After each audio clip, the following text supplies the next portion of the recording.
Break के बाद आप सभी का स्वागत है और चलिए सीधे न्यूज रूम लिए चलते हैं, जहां पर सहयोगी हेमंत इस वक्त हमारे साथ मौजूद हैं, जो आपको बताएंगे 5 मिनट में 33 जिलों की खबरें। Hemant, over to you. शुक्रिया प्रियंका। दिन भर 33 जिलों में क्या कुछ हुआ उसको फटाफट अंदाज में देखते हैं अगले 5 मिनट में।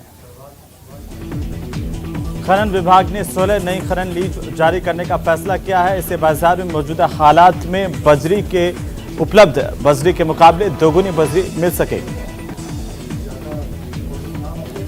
राजधानी जयपुर में बीजेपी नेता और राज्यसभा सांसद घनश्याम तिवारी ने राहुल गांधी की भारत जोड़ो यात्रा पर हमला बोला। तिवारी ने कहा कि कांग्रेस का मकसद तुष्टीकरण की राजनीति कर वोट बैंक को पुख्ता करना है।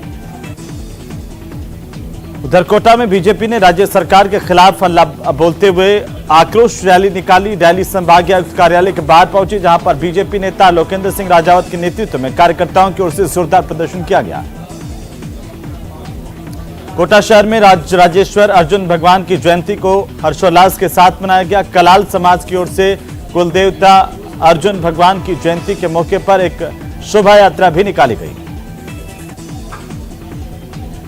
तो राजसमंद जिले के भीम उपखंड के बरार पंचायत मुख्यालय पर राष्ट्रीय स्वयंसेवक संघ जिला ब्यावर के तत्वावधान में स्वयंसेवकों की ओर से पथ संचलन किया गया। राष्ट्रीय एकता दिवस के मौके पर केंद्रीय रिजर्व पुलिस बल का 3 दिवसीय आयोजन आजादी के अमृत महोत्सव के तहत हो रहा है और इसके तहत जोधपुर में बाइक रैली निकाली गई। झुंझुनू में राजस्थान प्रगतिशील संस्थान की ओर से शिव कॉलोनी में प्रतिभा सम्मान समारोह दिवाली स्नेह मिलन का आयोजन किया गया। इस समारोह के मुख्य अतिथि मुख्यमंत्री के सलाहकार डॉक्टर जितेंद्र सिंह थे। समारोह में खटीक समाज की ओर से 500 प्रतिभाओं का सम्मान किया गया। श्री गंगानगर के पदमपुर में 5 साल के मासूम तुषार की हत्या के बाद जहां एक और मृतक मासूम के परिजनों का बुरा हाल है, वहीं दूसरी तरफ पदमपुर वासी भी इस घटना को लेकर के आक्रोशित हैं। चित्तौड़गढ़ जिले के शंभुपुरा थाना इलाके में मोटर चालू करने गए किसान की करंट लगने से मौत हो गई। सूचना पर शंभुपुरा थाना पुलिस मौके पर पहुंची, मामला दर्ज किया गया है। टोंक शहर में सरदार वल्लभ भाई पटेल की जयंती के मौके पर बीजेपी पदाधिकारियों ने पटेल सर्किल पर माल्यार्पण किया। सांसद सुखबीर सिंह जौनपुरिया की ओर से कहा गया कि भारत के पहले आपको बता दें कि प्रधानमंत्री पटेल होते तो उन्होंने कहा कि धारा 370 और 35 से हटाने की जरूरत नहीं पड़ती। उधर प्रतापगढ़ में नारकोटिक्स विभाग की ओर से अफीम किसानों को पट्टे जारी करने की प्रक्रिया के दूसरे चरण की शुरुआत हो चुकी है। प्रथम खंड में चीरा पद्धति से 3404 और सीपीएस पद्धति से 766 अफीम के किसानों को लाइसेंस जारी किए गए। प्रतापगढ़ जिले के धरियावद उपखंड मुख्यालय पर अज्ञात चोरों ने दुकान के बाहर खड़ी एक जीप चुरा ली और ये वारदात सीसीटीवी कैमरे में कैद हुई है। बाड़मेर में बिजली आपूर्ति समय पर नहीं मिलने से परेशान सैकड़ों किसानों ने शिव बिजली विभाग कार्यालय पर ताला जड़कर के विरोध प्रदर्शन किया। उपखंड अधिकारी को मुख्यमंत्री के नाम में ज्ञापन सौंपा। उधर बूंदी जिले में केशवराय पाटन थाना इलाके में एक व्यापारी को बाइक सवार होकर के पहुंचे 4 बदमाशों ने धमकाया। उसे डरा धमकाकर नोटों से भरा हुआ बैग छीन करके फरार हो गए। इस तरह के आरोप हैं। करौली के हिंडौन सदर थाना इलाके के फुलवाड़ा गांव में एक युवक की कुएं में मोटर डालते समय गिरने से मौत हो गई। सूचना पर सिविल डिफेंस की टीम पहुंची। मृतक के शव को कुएं से बाहर निकाल करके पोस्टमार्टम करवाया गया। दौसा जिले में महुआ पंचायत समिति की साधारण सभा का आयोजन हुआ। बैठक में राज्यसभा के सांसद डॉक्टर किरोड़ी लाल मीणा और स्थानीय विधायक ओम प्रकाश हुडला मौजूद रहे। भाजपा के प्रदेश प्रभारी अरुण सिंह उदयपुर पहुंचे, जहां बीजेपी कार्यालय पर कार्यकर्ताओं और पदाधिकारियों से उन्होंने मुलाकात की है। प्रधानमंत्री के दौरे में शामिल होने के लिए हंसवाड़ा के लिए रवाना हुए। पिंडवाड़ा आदिवासी बहुल्य इलाके को टीएसपी घोषित करवाने को लेकर धनाराम मीणा के साथ में आदिवासी फिर से अब मांग उठाने लगे हैं। स्थानीय विधायक को कई बार ज्ञापन सौंपने के बावजूद आदिवासियों को उनका हक नहीं मिल पा रहा है। तो अलवर में बाल विहार स्कूल परिसर में सहस्त्रबाहु अर्जुन जयंती मनाई गई। मौके पर मंदिर प्रांगण में पंचामृत से अभिषेक किया गया, पूजा अर्चना की गई।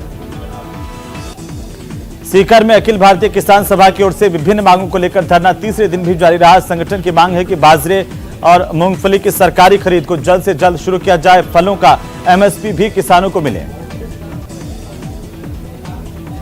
उधर जैसलमेर के रामगढ़ थाना इलाके के कुछड़ी गांव में मेघवाल समाज के शमशान स्थल पर समाधियों पर लगे शिलालेखों पर कुछ असामाजिक तत्वों की ओर से कालिख पोत दी गई। इसके बाद इलाके समेत प्रदेश भर के लोगों में आक्रोश व्याप्त हो गया। इसे लेकर पुलिस जांच कर रही है। डूंगरपुर जिले के कोतवाली थाना इलाके के बोरी सतनाला फला में एक युवक का शव घर से कुछ दूर पर पेड़ से लटका हुआ पाया गया। इसके बाद गांव में सनसनी फैल गई। परिजनों ने युवक की मौत पर हत्या का शक जाहिर किया है। दोबारा में सरदार वल्लभ भाई पटेल की जयंती सोमवार को राष्ट्रीय एकता दिवस के तौर पर मनाई गई। जिला और उपखंड मुख्यालयों पर विभिन्न कार्यक्रमों का आयोजन किया गया। बांसवाड़ा के राम कॉलोनी में सैकड़ों लोगों ने सेना में भर्ती होने के बाद पहली बार घर आए सैनिक का स्वागत किया और राम कॉलोनी के निवासी नमन कंसारा के बेटे का स्वागत किया गया। डीएसपी टीम धौलपुर और सरमथुरा थाना पुलिस ने सट्टे की खाईवाली करने वालों के खिलाफ संयुक्त कार्रवाई की है। इस कार्रवाई के दौरान सट्टे की खाईवाली करते हुए 2 आरोपियों को सट्टा उपकरण और राशि के साथ गिरफ्तार किया गया है।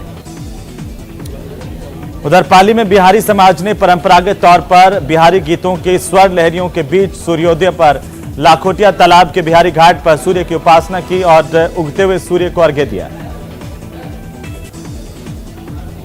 अजमेर में विधि महाविद्यालय के 3य वर्ष के जारी परिणामों में विसंगति होने का आरोप लगाते हुए एबीवीपी कार्यकर्ताओं ने एसडीएम एमडीएम विश्वविद्यालय प्रशासन के खिलाफ जमकर नारेबाजी की और ज्ञापन देकर जल्द संशोधित परिणाम जारी करने की मांग की। मुख्यमंत्री अशोक गहलोत अजमेर जिले के पुष्कर के दौरे पर रहेंगे और इस दौरान सीएम अशोक गहलोत अंतर्राष्ट्रीय पुष्कर मेले का विधिवत रूप से उद्घाटन करेंगे। पुष्कर और अजमेर को विकास कार्यों की कई सौगात भी सीएम देंगे। राज्य महिला आयोग की अध्यक्ष रियाना रियाज एक दिवसीय दौरे पर भीलवाड़ा पहुंची, जहां पर उनका कांग्रेस कार्यकर्ताओं ने स्वागत किया। सर्किट हाउस में मुलाकात की। महिला आयोग की अध्यक्ष ने अधिकारियों से पंडेर मामले को लेकर चर्चा की है। तो सुजानगढ़ को जिला बनाने की मांग को लेकर चल रहे जनहित संघर्ष मोर्चा के धरने को लोहारा पंचायत के सरपंच नरेंद्र बेनीवाल ने अपना समर्थन दिया है। जिला बनाने की मुहिम को समर्थन देने की घोषणा की गई है।